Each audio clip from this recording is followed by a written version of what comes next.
Good evening. If I could ask you please to take a seat.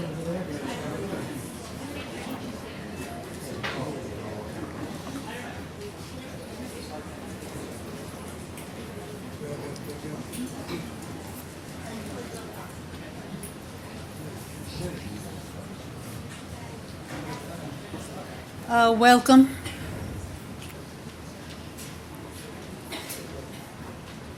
I think there are seats for everyone. I'm Rowena Sharofsky, head of school, and it is my pleasure to welcome you here this evening. This morning, as I turned the corner to come into school, we were all returning today after a 2-week break, Passover and festivities. I was struck as I came into school at how the mood had changed. And over the years, we have put a lot of energy and effort into thinking about what the day would feel like when our young children come in, and what is it that we wanted to convey. And I think what's most important is, what is education about? What is it really that we are trying to teach our children? And certainly, I think we all know that in order to know where you're going and why you are going where you are going, it is important to know where we come from. And so I think in many ways, tonight's ceremony, the way we have chosen to commemorate this day at HaShoah, is informed by that. Never again means for us as well as for other people. And yet, this is a particular evening for us. We are always trying to balance that which is particular and that which is universal.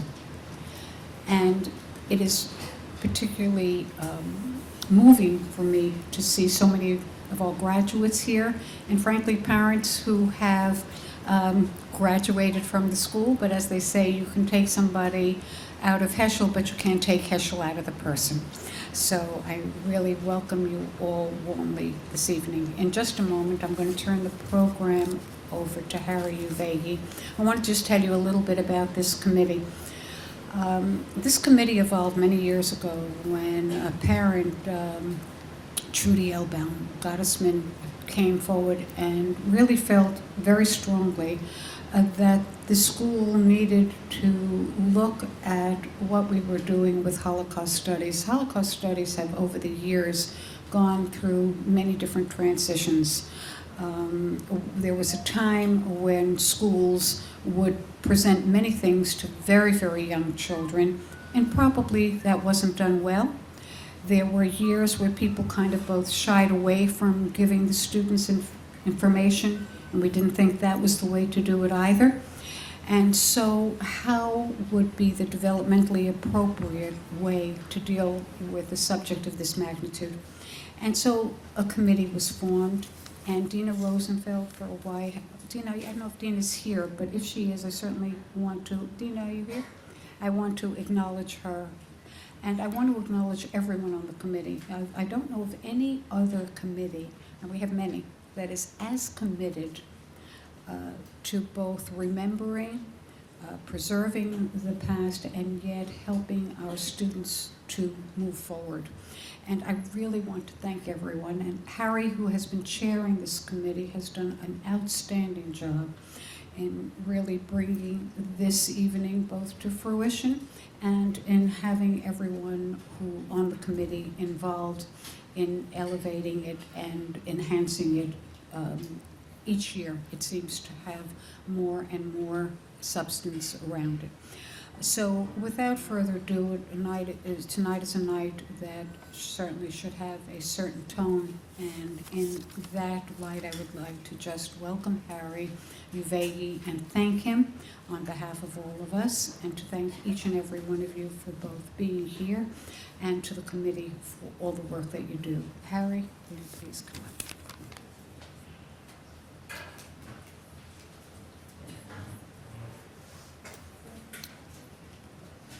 Thank you, Roanna. I'd like to acknowledge everyone this evening for attending, and especially our honored guests who have made it on a long journey to be able to speak with us this evening. And I'm talking about a long journey from the time that you were hidden to the time that you could be revealed to us and share with us your journey in putting another perspective on Never Again. I also like to acknowledge that for the past few years, my daughter Gabriella attended these events, and tonight she's not here. She's in Israel with her 8th grade on the annual 2-week trip to Israel. And she spent today with her friends at Yad Vashem in commemoration of Yom HaShoah. And something else has been added to our event this year, and that was courtesy of an idea of one of our committee members to include the incredible artwork that the kids create following their visit to the Holocaust Museum in Washington, D.C., that each 8th grade takes annually. So they get to do 2 trips, one to Washington, which was probably the only thing we did when we were in 8th grade. And in addition to that, they get a bonus of 2 weeks in Israel. I think that kind of sums up and adds up to what Trudy began so many years ago in her desire to effectively begin the process of having the school have a commitment to remember. In addition to the artwork that is hanging in the room adjacent to us, we have the archives that we've been collecting from the members of the community, parents and grandparents who have survived. And over the years, we've collected their stories. In addition to that, we have taken their stories and now continue to electronically move them to our digital presence on our HaShoah website. As we continue to evolve, tonight's filming of this event will also appear on the site, as along with all the previous years, as a catalog and a catalyst for the curriculum that the school continually evolves with. Tonight we'll be hearing the story of 2 brothers at an early age who had to go into hiding in France. At the same time, we'll be hearing later on, before our prayers, Peter Geffen will read a document written by an enlightened leader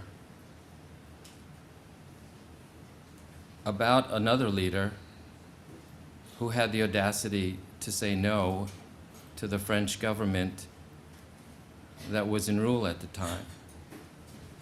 And I think that begins to give us the balance about how during the time that the boys were trying to save themselves, there was somebody else in another part of the world that was also trying to save members of the community through a very different perspective.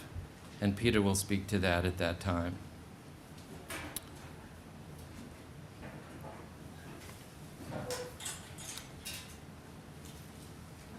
So there's so much more to say. And in the spirit of and commitment to remembering, we are honored to have the high school a cappella group to effectively have their voice be heard. That sets the tone for the rest of the evening.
יכול לזכור את הגנים, אבל כצפן זוכר, זולת ההם אשר עברו, עם רוח לילה ואחר, מזיכרוננו לעולם לא יימחר, לא יימחר. הכל ישוב אל מצולות, זולת הקצף הלבן, לראות הלילה והחור, הידידות האהבה, הנעורים שבאו פתע אל סופם, הנעורים שבאו פתע אל סופם.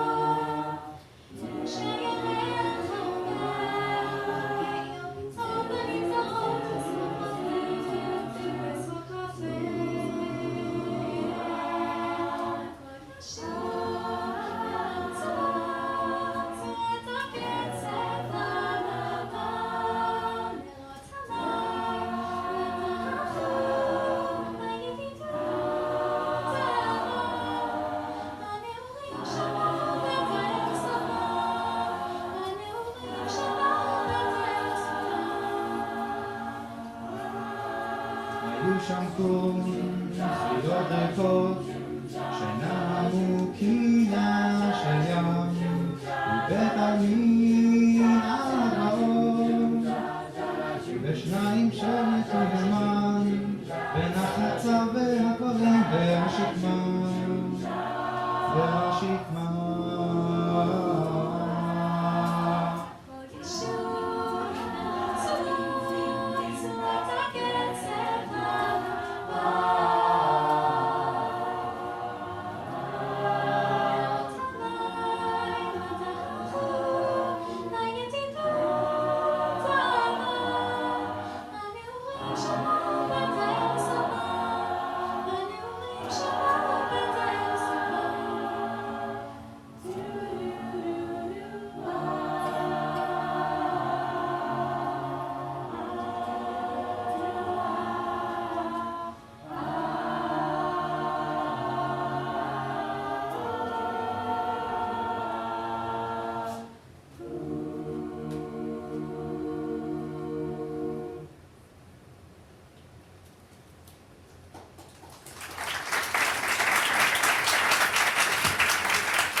And Henry has always treated me as his niece. They are extraordinary men for truly welcoming me as part of their family. I am honored and thrilled to introduce these two men who I think of as my father and my uncle. Yom HaShoah is a day of remembrance. It is a day we mourn the lives of the 6 million Jews who perished at the hands of the Nazis. In particular, our family mourns the loss of Phil's grandfather, Bruno Schanzer, his uncle, Max Schanzer, his great-grandmother, Charlotte Schanzer, his uncle, Boris Ein, his aunt, Frida Ein Shapiro, and his uncle, Boris Shapiro. While I remember and mourn the lives of the 6 million on Yom HaShoah, I also spend the day celebrating. I celebrate the lives of my father-in-law, my uncle, my aunt, their mother, and their cousin Jack. I celebrate the extraordinary, heroic efforts of the two women, La Mémé and Tante Junot, who saved their lives.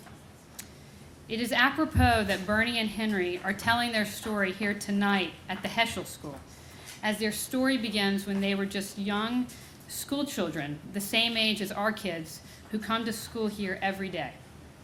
It is the story of young children who were taken from their families and made to hide their Jewish identity to survive. It is also the story of 3 extraordinary women. Their mother, Bella Schanzer, who as a parent went to great lengths to ensure her children's safety. And La Mémé and Tante Janot, who did the ultimate act of kindness. They risked their own lives for someone else's children. I hope during tonight's presentation you will get to know the wonderful men that Bernie and Henry are. I love them for their kindness and their warmth. I love their devotion to each other, their family, Judaism, and Israel. Most of all, I love an important lesson they've taught me over the years. They've taught me to cherish and enjoy every moment of every day. In spite of everything, Bernie and Henry are eternal optimists. They have the most positive outlook on life. They celebrate every moment of every day as a blessing. And as you hear their story tonight, you will see that they always focus on the good versus the bad. It is written in the Talmud, whoever destroys a soul is considered as if he destroyed an entire world. And whoever saves a life is considered as if he had saved the entire world. Tante Janot and La Mémé, in fact, saved our world. By saving Henry and Bernie and Hannah, they allowed us to have a big, loving family. Between the 3 Schanzer children, there are 12 children and 42 grandchildren, many of whom are here with us tonight. It is my honor to introduce my father-in-law and uncle. I am so happy for them to share their story with our community. Rabbi Heschel said that above all, the prophets remind us of the moral state of a people. Few are guilty, but all are responsible. It is our responsibility to listen to their story, to share it with our children, our children's children, and our children's children. With that, I'd like to call on Bernie and Henry's grandchildren to come light a Yurtzeit candle in memory of all the 6 million who perished.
Joe?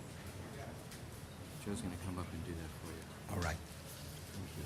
Go ahead and take up your-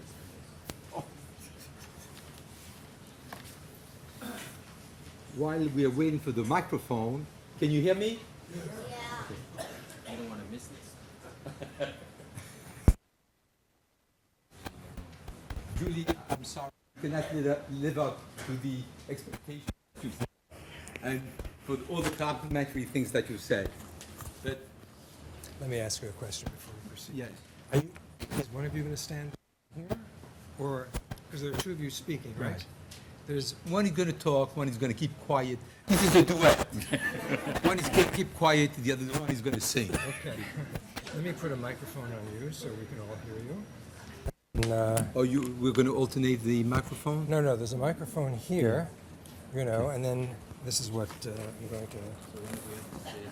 Yeah, let me just put this in your pocket here, just so that we can lose this. I'm going to just... One second. That way, everybody will see you on film.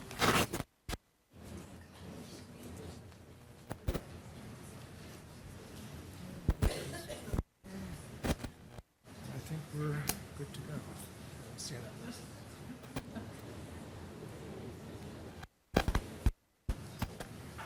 I want to thank you.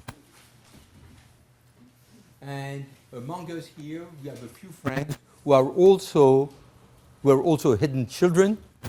And I've seen Erika Sauerhoff and Henry Crisell, and they all have their stories, and maybe at some other time you'll invite them all. But on August the 26th, 1942, our father, Bruno Schanzer, was caught in a raft. And this was a roundup of Jews in Saint-Étienne, France, and this was done by the French police, not by the Germans, but by the French police. And he was taken from Saint-Étienne to a concentration camp in Drancy, and from there on September the 2nd, 1942, he was sent to Auschwitz. And the first slide. And this is a work by Serge Klarsfeld, who tabulated all the convoys leaving from France. I borrowed this book in numerous times from my friend Erika Sauerhoff. Next slide. And this is convoy number 27, 1942, on September the 2nd. And this is our father's name. The name is Mispel, but this is Bruno. We assume this is our father, and this is 3011. The November the 30th was his birthday.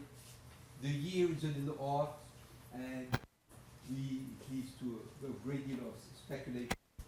But when you look at this list, I want you to look at these two names. And these were children, they were 5 and 9. 5 and 9, they were alone, unaccompanied, destined to be murdered. Henry and I could have been on this list.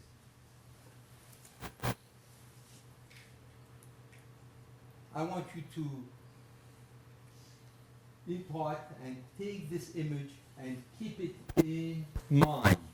For this is a testimony of the crime that was committed.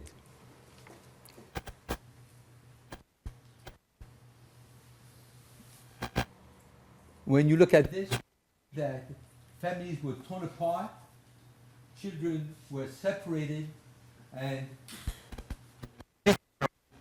intended to be murdered. And we keep on asking ourselves, why?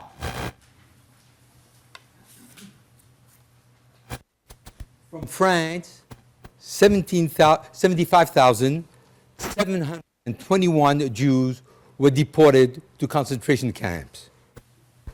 I'm unable to round out the number. For each one, each person represents a single individual who was murdered.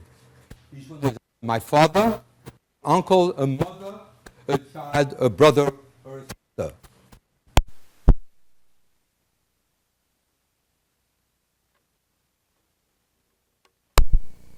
Survival to righteous individuals, righteous Gentiles of blessed memory, and to our most resourceful mother.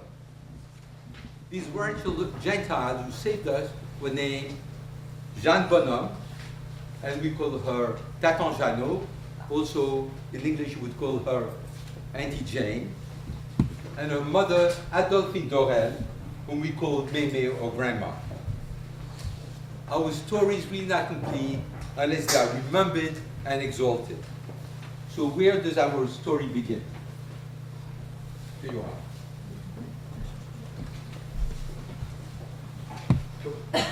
This is a picture of our grandmother. Our mother was born in Poland, and Bora Ein was her mother, our maternal grandmother. Our father was born in Czechoslovakia. My parents emigrated to Belgium in the 30s. They met there and were married in 1932. My sister Anna, that's the beautiful little girl in the center, was born in 1934, and my twin brother and I were born in 1935. On the same day.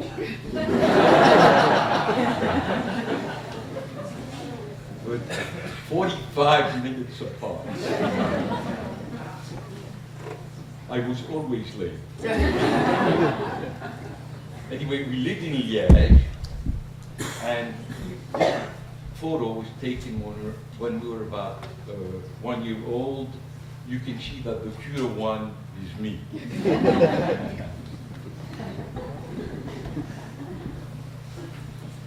This photo again is taken just as indicated in 1939, and here again you can see by our own admission we were very, very cute, very adorable, and this is why our mother loved us. And here again you can see that the cuter one is me.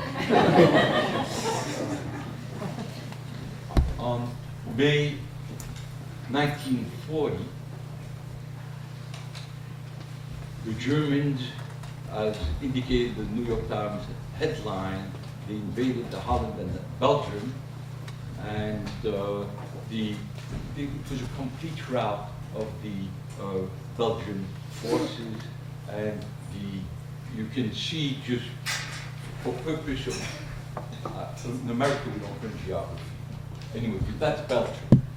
And we were actually, Liège is over here, and if you look at the next slide, you see this is the Germans just overran Belgium and France in very short order. Within a few days of the German invasion, 14 members of our immediate family were living in Liège, crammed into a small van, and we fled ahead of the advancing Germans towards France. And the next map should show the general journey that we took from Liège. We went along the coast. We ended up for a few days in Sète, and then we ended up in Saint-Étienne, which is 80 kilometers southwest of Lyon, which is a major city along the River Rhone. My first recollection of the horrors of war occurred as we were going from Liège into France, and as we were passing by one of the towns, the German planes began to stray our convoy. Those of us who were able to do so got out of the van, and we actually scrambled down along the sides of the road.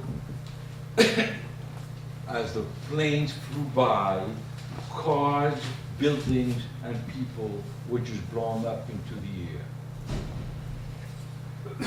But as I already indicated to you, we proceeded to make our way to Saint-Étienne, and we lived there for the next 2 years. Being new immigrants, and remember, my brother and I at this point were 5 years old, so even then we were not the swiftest.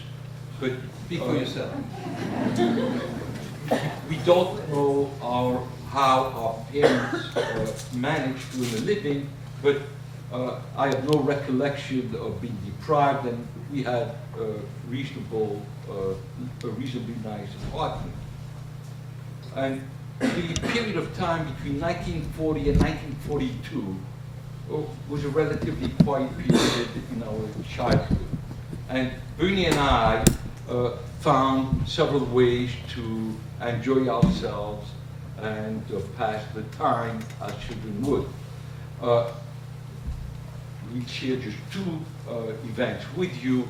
Our parents wanted us to be somewhat educated, so they hired a Hebrew teacher to try to teach us something. We took an instant dislike to being taught. And the poor teacher that was hired probably just for that day, anyway, as he was leaving our apartment, we went out to a balcony that we had overlooking the street, and we managed to get paper towels and pelt him with the paper towels.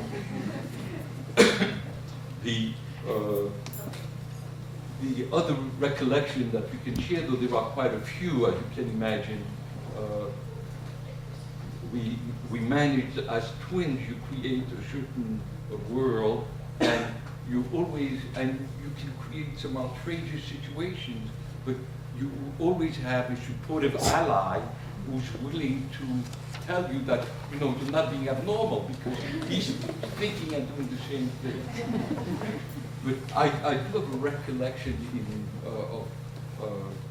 in Saint-Étienne, sometime between 1940 and 1942, of going to the synagogue, and it was a Yom Kippur. And my mother sitting all the way up front in the balcony of a synagogue in Saint-Étienne, probably was the only one that existed there.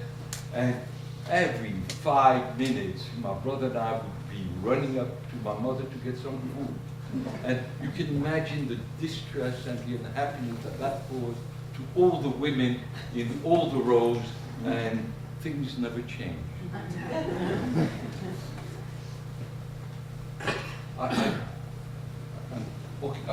So things really were not that bad. As you can see, in 1941, in the summer of 41, we actually went on vacation in the countryside. And then this was a really nice vacation, and you can see my sister, she really towered over us until we got to be a little older. Then unfortunately, we turned the table and we made her life miserable. But at this point, you see, we have we're on vacation, but I want you to know that there is one young man here who has a nice long sleeve shirt, a nice belt, and he's wearing the sandals.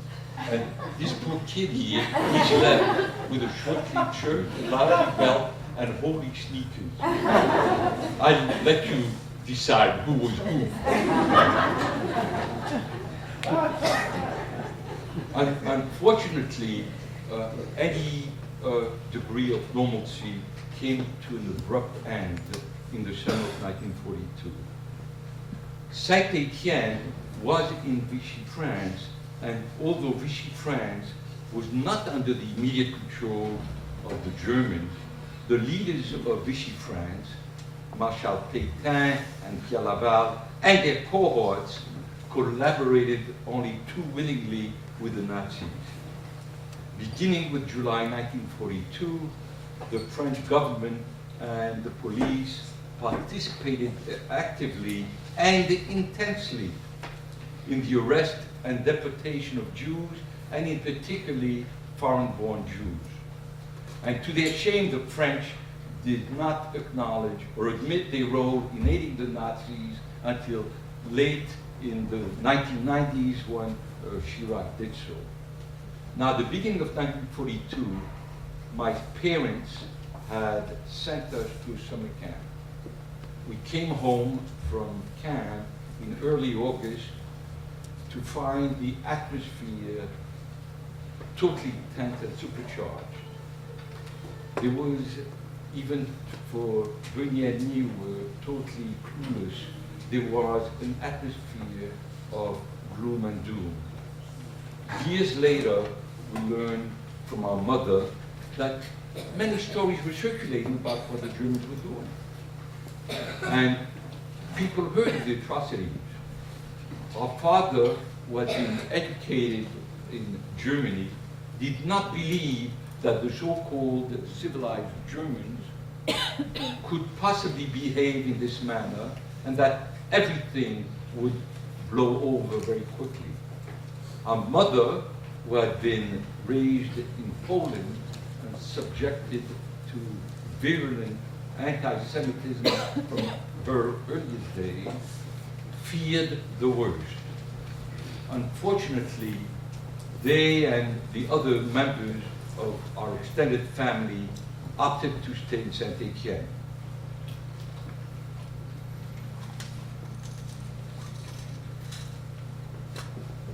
In mid-August 1942, a few days after our return from summer camp, our parents told us that they would be sending us off to stay with a friend of theirs.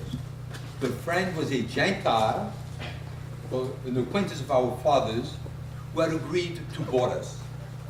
Our mother packed our clothing for a fortnight. In the morning, Papa took us and walked us to the bus depot.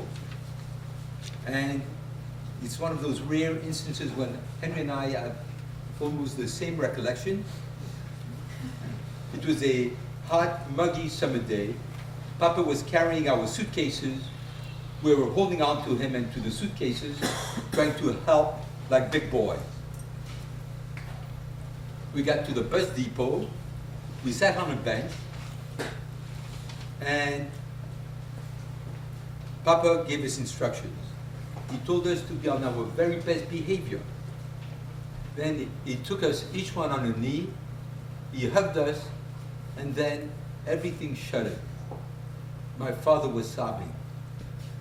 And our father had never shown much emotion, especially in public, but he was sobbing.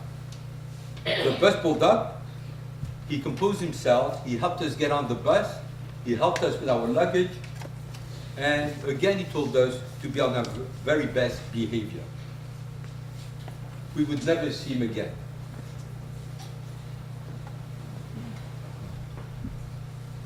He liked both times.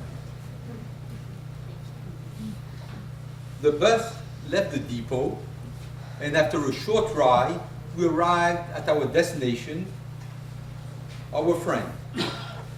Neither Henry or I can remember the name of the person. We have given him the name of Monsieur Chrétien, or Mr. Christian. Henry insists that we should call him Crétin.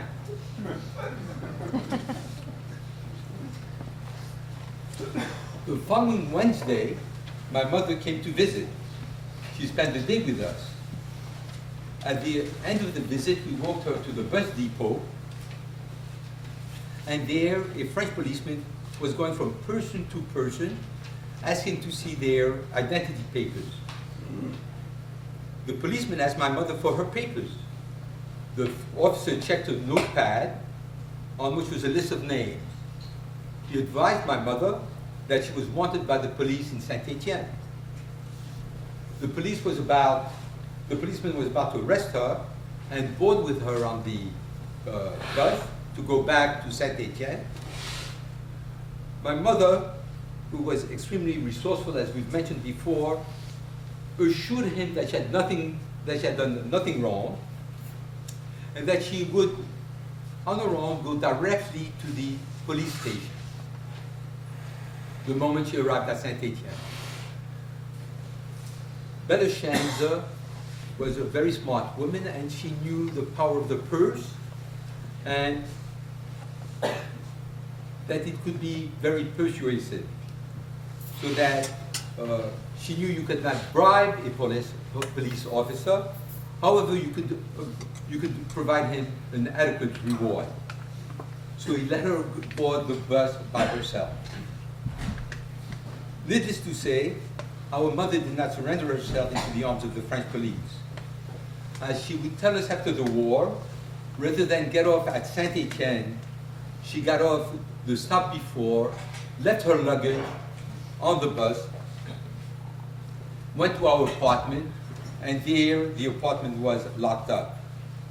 On that fateful day, August the 26th, 1942, she learned that all the members of our family who had been in Saint-Étienne had been arrested. And those arrested included our father Bruno, his brother Max, our uncle Boris I, my 7-year-old cousin Jack, and his parents Boris and Frida Shapiro. Except for my cousin Jack, who was subsequently rescued by Cardinal Gerlier, they were all sent to Auschwitz and were ultimately murdered. After leaving the bus depot, we got back to Monsieur Chrétien, and we told them what had happened. Monsieur Chrétien was somewhat apprehensive, and he asked us whether anyone from town had been present and seen what had happened. Our welcome initially, which had been cordial if not warm, became cool if not cold. Later on, we had to learn that Monsieur Chrétien went to see Dr. Fargier. Dr. Fargier was our family doctor. He was the one in charge of dispersing the funds for our care. And Monsieur Chrétien went to see Dr. Fargier to ask him for more money to take care of it, because at this point, the situation had become risky, if not critical.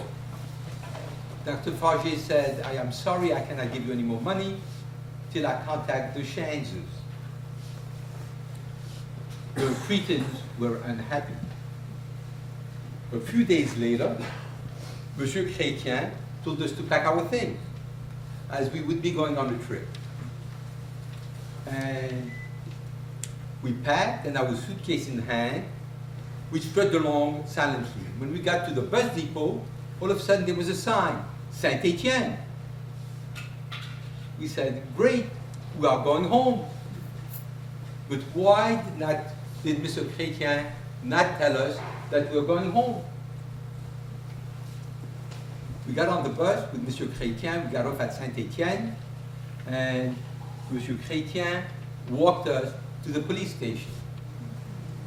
And in the police station, he turned around, and just as he was about to leave, he told us, they'll take good care of you here. We had been turned in by a person to whom we had been entrusted, who had been betrayed and deserted. In the police station, like little criminals, and you've seen our picture, we were little criminals. We were asked questions about our mother's whereabouts and about her friends. Fortunately, we knew nothing. Sometimes ignorance is bliss. After the interrogation, a police officer told us that we would be going to an orphanage until our mother would turn up. Effectively, we were being held hostages by the police in order to get our mother to turn herself in. As it turned out, the orphanage was a Catholic orphanage, and it was not a bad place. It was run by kindly nuns who promised us that if we were good, we could become priests. The orphanage was directly across the street from a church to which we were marched daily and twice on Sundays for prayers. As part of our new status, we were also given a rosary to be used during our prayers. For those who are not familiar with the rosary, it is a set of beads which is used by Catholics when saying certain prayers so you don't lose track of where you are. I don't know where my brother and I got the idea to rebel, but when everybody would kneel with two knees, we would cheat and we would only kneel with one knee at a time. Also, when everyone was carefully counting their rosary, we purposely skipped beads and we would mutter under our breath, God save us, destroy them, God save us, destroy them. Again, having a twin, you create your own world, and you can do these things because you look at each other and you create your own reality. Anyway, we were in the Catholic orphanage for 2 months when one day, walking across the street to the church, we had an experience which Bernie liked to call the Great Escape. 2 men approached us and said, if you want to see your mother tomorrow, be at the end of the line.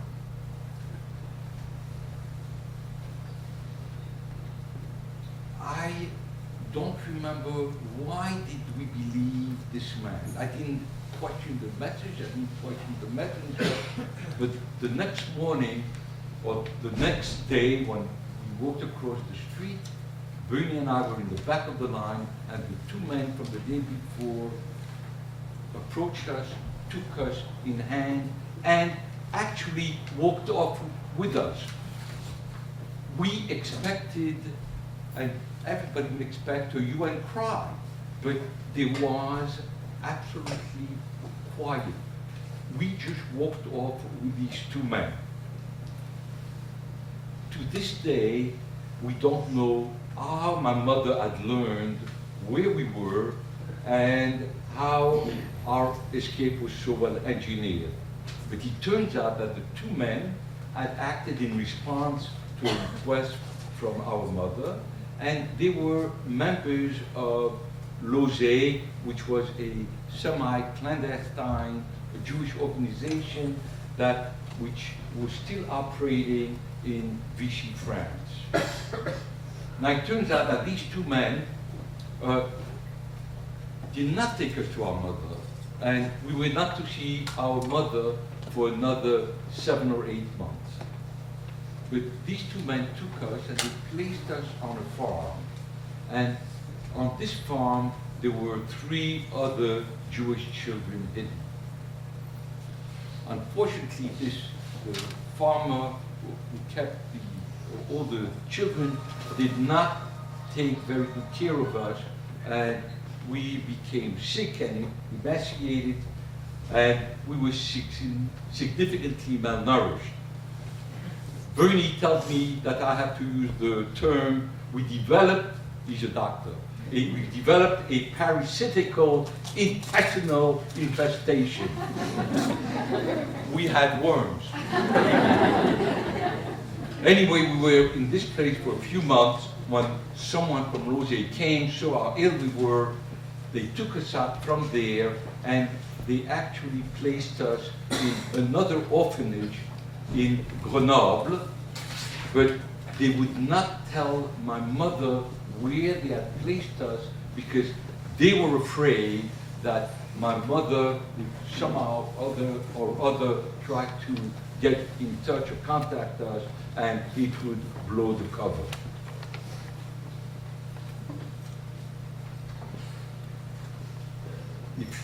Going back to my mother's story, after negotiating her own escape, she had several truly hair-raising experiences, which, time permitting, we would answer any question about later on. But right now, it turns out that in mid-April of 1943, this is 7 months after, or 8 months after she had escaped, she literally is on the streets, walking the streets of Saint-Étienne. She had been thrown out of a convent because of the danger, and she is walking the streets of Saint-Étienne, and she has no place to go. Fortunately, at this most terrible moment, she meets a Madame Jeanne Bonhomme. And you've already heard the name. Anyway, Madame Bonhomme had her dress shop, and during those 2 years when we were living in Saint-Étienne and things were a bit better, my mother had used her services to make dresses for herself and for my sister, and they had had a very positive rapport. Anyway, they meet on the street, and Madame Bonhomme looks at my mother and she says, "You look like hell. What's going on with you?" My mother, at the end of her rope, tells her, "What do you expect? My husband was deported. I don't know where my 2 sons are. At that point in time, my sister was in a pension, and I don't know what I'm going to do." Madame Bonhomme, without a second thought to her own welfare, said, "I will help you."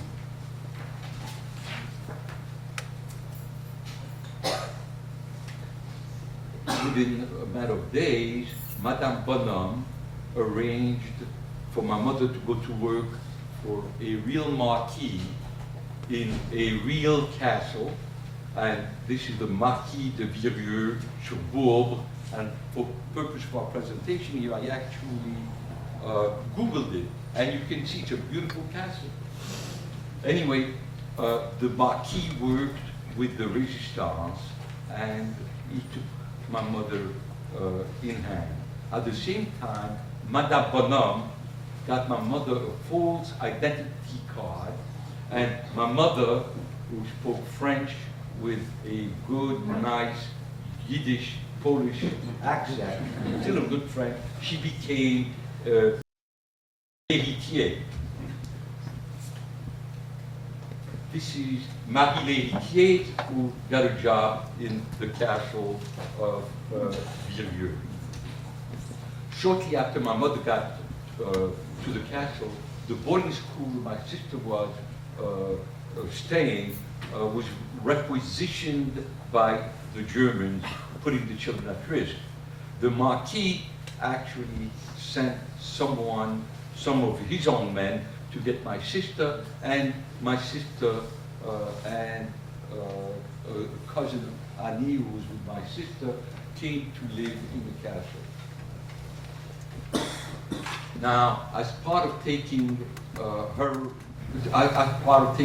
family under her wing, Madame Bonhomme actually worked a deal out with Rosé. She came to get us in Grenoble, in the orphanage where Bernie and I were located, and she placed us with her mother, Madame Dorel, who we learned to call La Mémé.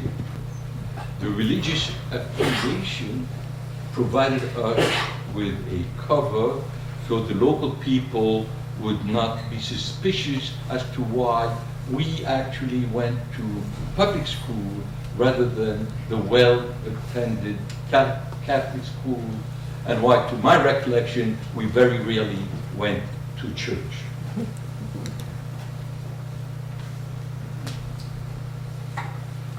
So that we were, okay, that's Bernie and I tending the goat and making sure that the goat is doing what it's supposed to be doing. Who's the goat?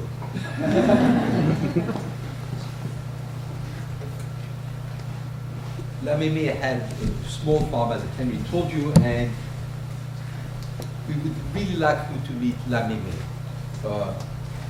The farm was, if you just go back just once, if you can, was a small structure where we had a outer house, and inside we had a water pump so that you could get cold water at any time of the year. And if you had to go and use the facility, it was like the Park Plaza, you had to go outside into the cold and use that. But this was a small farm, but it was a warm place. And to give you an example of the individual La Mémé was, Henry and I, from the time we were separated from our parents, we would say Shema.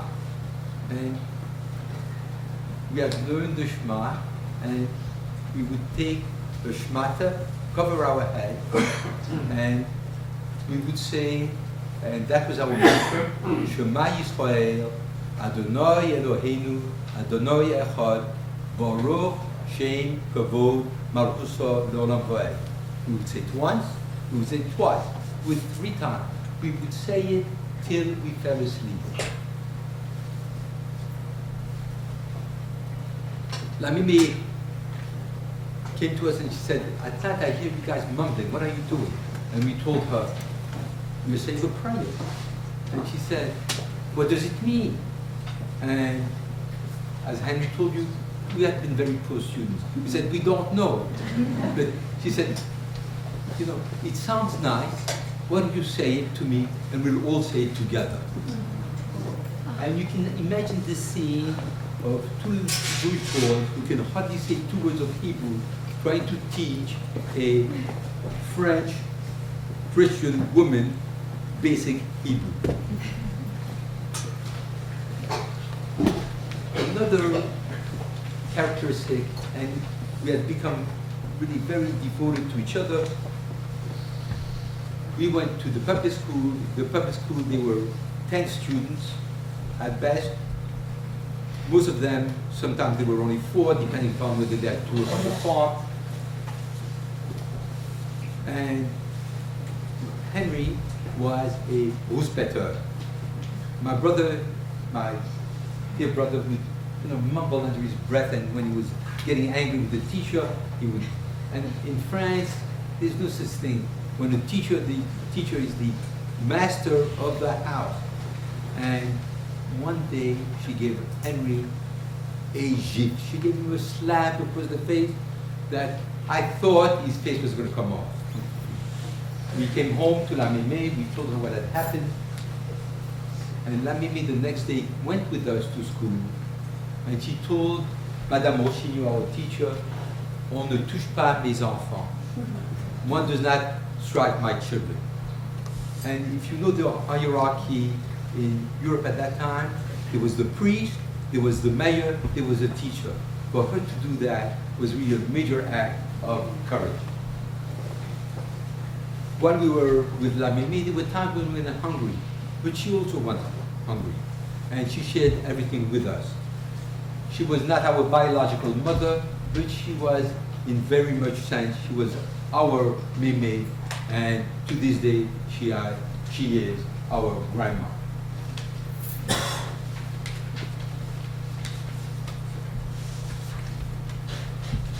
At the end of 1943, there was another nightmare. In our school, there was another, in the town, there was another Jewish family. There was another Jewish Protestant in school with us, and his family was denounced by a very friendly person in the town. And you're talking about a town, 200 people. There were no Jews there. There were no Germans there. There were only Frenchmen, but they were denounced. Madame Rochigno, the teacher who suspected that we were Jewish, told us, you guys better get home. When we left for to go back to La Mémé, she had also been alerted. She came, she was crying. She told us, we're going to have to spend the evening in the woods. And that night we camped out under her protection. The next day we came back. There was one less Jewish Protestant in school, but we continued and we stayed with La Mémé at that time.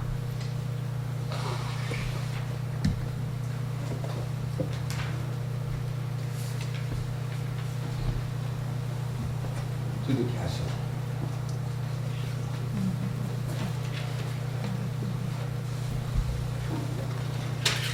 But this time,